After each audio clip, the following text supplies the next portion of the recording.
So hi hello నమస్తే welcome to mister Rama point to point.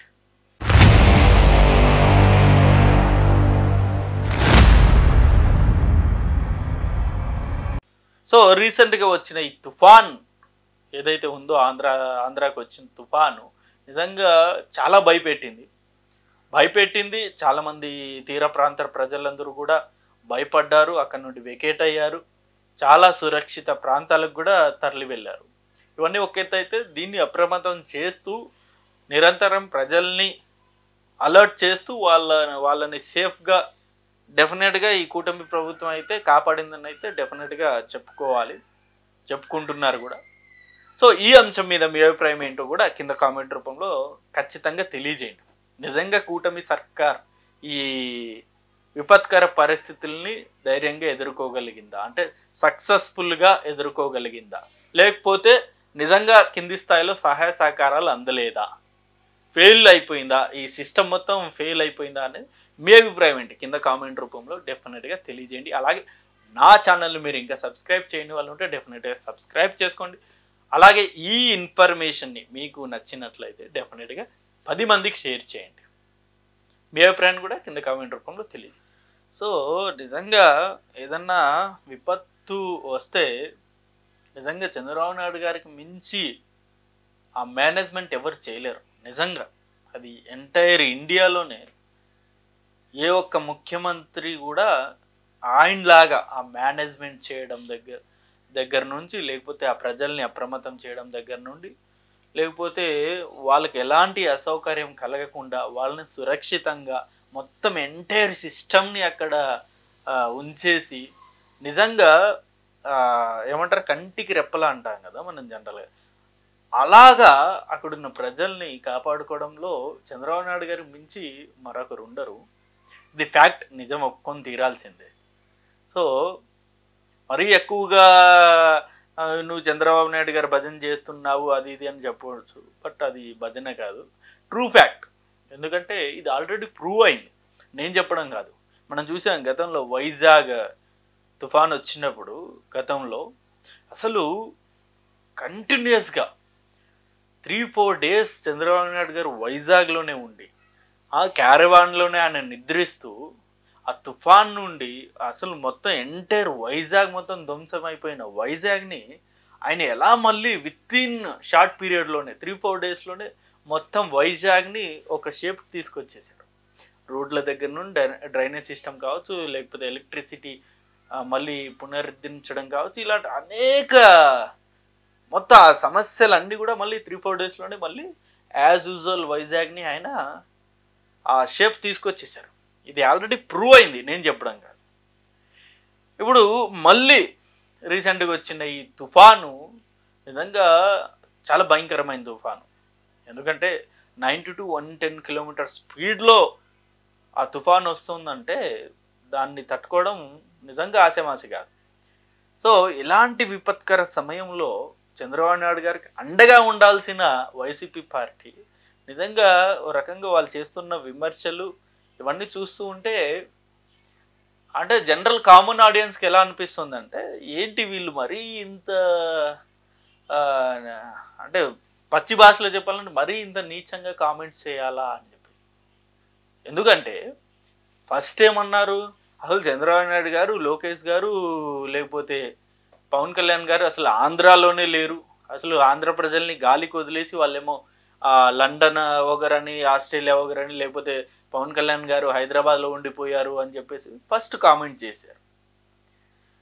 దాని తర్వాతనే నెక్స్ట్ డేనే అంటే 26th 27th ఆర్టీజీఎస్లో ఇటు లోకేష్ గారు, చంద్రబాబు నాయుడు గారు, పవన్ కళ్యాణ్ గారు ముగ్గురు అక్కడ తిష్ట వేసుకొని కూర్చొని ఆర్టీజీఎస్లో రియల్ టైమ్ గవర్నెన్స్ బిల్డింగ్లో ఆఫీస్లో కూర్చొని మొత్తం 24/7 మానిటర్ చేస్తూ ఆ తుఫాను ఏ దిశగా వస్తుంది, ఎలాంటి మార్పులు జరగబోతున్నాయి, ఎంత ప్రభావం ఉంటుంది అని చెప్పేసి మొత్తం ఆర్టీజీఎస్లో కూర్చొని 24/7 దాన్ని సమీక్షించి అక్కడ మొత్తం యంత్రాంగాన్ని మొత్తం అలర్ట్ చేసి వాళ్ళకి ఎప్పటికప్పుడు సూచనలు చేస్తూ సలహాలు ఇస్తూ ఇలా చేయండి అలా చేయండి అని చెప్పేసి ప్రజలకు అప్రమత్తం చేస్తూ ఇన్ని చేస్తున్నారు వాళ్ళు. సో ఫస్ట్ ఏం విమర్శలు చేశారు, వాళ్ళు అసలు ఆంధ్రాలోనే లేనారు. మళ్ళీ వాళ్ళేమో ఇన్ని కార్యక్రమాలు చేసిన తర్వాత మళ్ళీ ఇప్పుడు ఏమంటారు కామెంట్స్ దాని మీద కూడా. స్పేస్ సెంటర్ లాంచింగ్ అప్పుడు కూడా ఇంత హడావిడి ఉండదు. ఏంటండి ఫస్ట్ చెప్పేది మీరే, వాళ్ళు ఆంధ్రాలోనే లేరు, ప్రజల్ని గాలికి వదిలేశారు అని. వాళ్ళేమో తిష్ట వేసుకొని కూర్చొని మరి వాళ్ళు మొత్తం యంత్రాంగాన్ని అప్రమత్తం చేస్తే మళ్ళీ దాని మీద విమర్శలు చేసేది మీరే. అంటే ఇక్కడ ఈ 2 వర్షన్లని ప్రజలు ఏ విధంగా అర్థం చేసుకుంటారన్న చిన్న ఆలోచన కూడా వైసీపీ వాళ్ళకి లేదు నిజంగా. ఇప్పుడు ప్రతి ఒక్క అంశాన్ని ప్రజలు అబ్జర్వ్ చేస్తారు. అది మన మూర్ఖత్వం. ప్రజలు మనం చెప్పింది నమ్మేస్తారనుకోవడం మూర్ఖత్వం, లేకపోతే ప్రజలు ఇవేవి అబ్జర్వ్ చేయరు అని చెప్పడం అనేది కూడా మూర్ఖత్వం. ప్రతి ఒక్కరు కూడా అబ్జర్వ్ చేస్తారు. సరే, ఇప్పుడు వీళ్ళు ఎక్కడ పోయారు ఏంటి అనేది విమర్శలు చేశారు. మరి అదే విమర్శ ఇప్పుడు జగన్ గారి మీద కూడా వచ్చింది కదా. జగన్ గారు ఎక్కడున్నారు ప్రస్తుతం? ఈ తుఫాన్ వచ్చినప్పుడు జగన్ గారు ఎక్కడున్నారు? బెంగళూరులోనే కదా ఉన్నారు. బెంగళూరు నివాసంలో ఆయన ఉన్నారు. సో దీని మీద కూడా రకరకాల కామెంట్స్ వచ్చాయి కదా. ఇప్పుడు ఆంధ్రాకి ప్రతిపక్ష హోదా కావాలి, లేకపోతే ఆ ప్రతిపక్ష నేతగా ఆయన ఉన్నారు.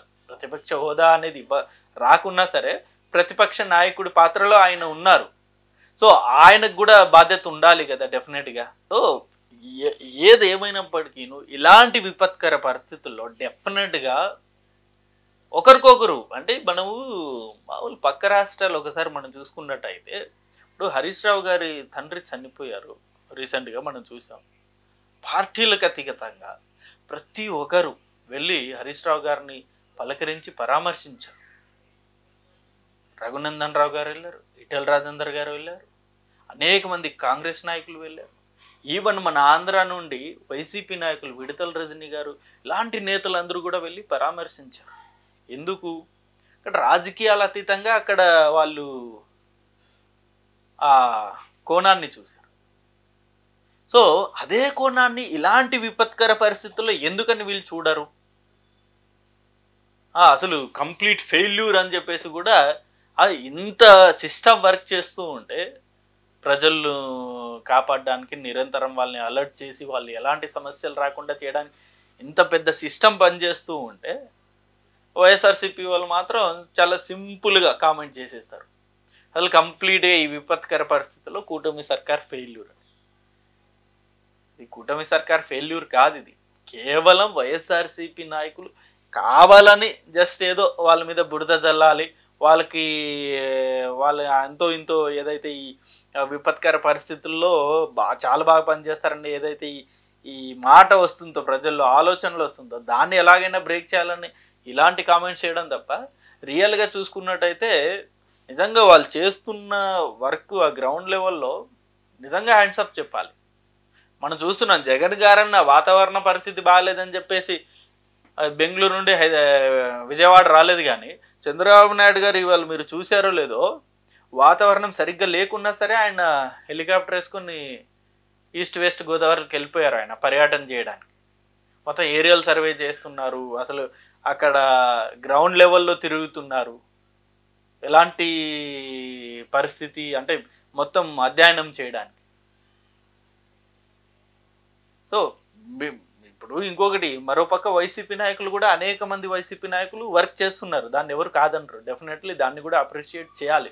ఎందుకంటే మనం చూస్తూనే ఉన్నాం, పేర్ని గిట్టి కావచ్చు, లేకపోతే అనేక మంది వైసీపీ నాయకులు కింది నెల్లూరు దగ్గర మొదలెడితే పైన శ్రీకాకుళం వరకు ప్రతి ఒక్కరు విపత్కర పరిస్థితుల్లో వాళ్ళు ఎంతో కొంత హెల్ప్ చేస్తున్నారు. వాళ్ళు కూడా ప్రజల్ని అప్రమత్తం చేస్తున్నారు, ప్రజల్ని కాపాడుకుంటున్నారు. ఇదే కావాలి జనరల్గా ఇలాంటి సిచ్యువేషన్లో.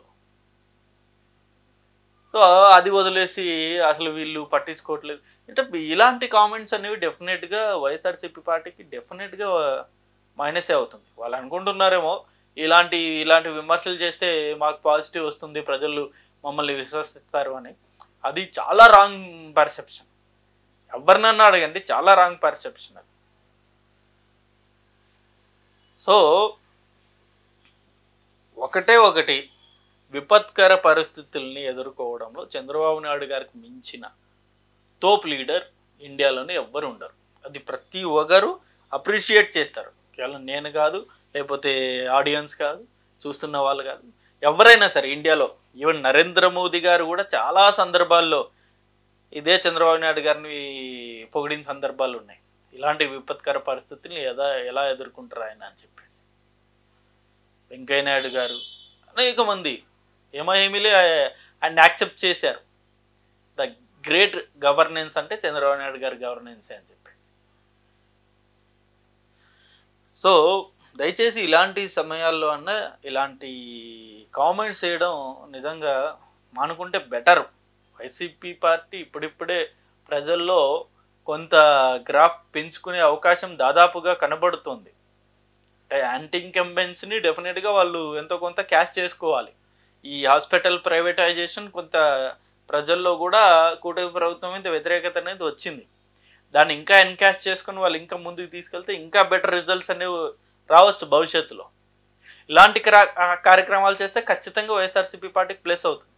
బట్ ఇప్పుడు ఈ తుఫాన్ సంబంధించి చేస్తున్న కామెంట్స్ అనేవి కూడా ఇలాంటివి చేస్తే మటుకు వైఎస్ఆర్సీపీ పార్టీకి మైనస్ అవుతుంది తప్ప ప్లస్ అవుతుంది. సో ఇది వీడియో. అంటే ఈ అంశం మీద మీ అభిప్రాయాన్ని కూడా డెఫినెట్గా కింద కామెంట్ రూపంలో తెలియజేయండి.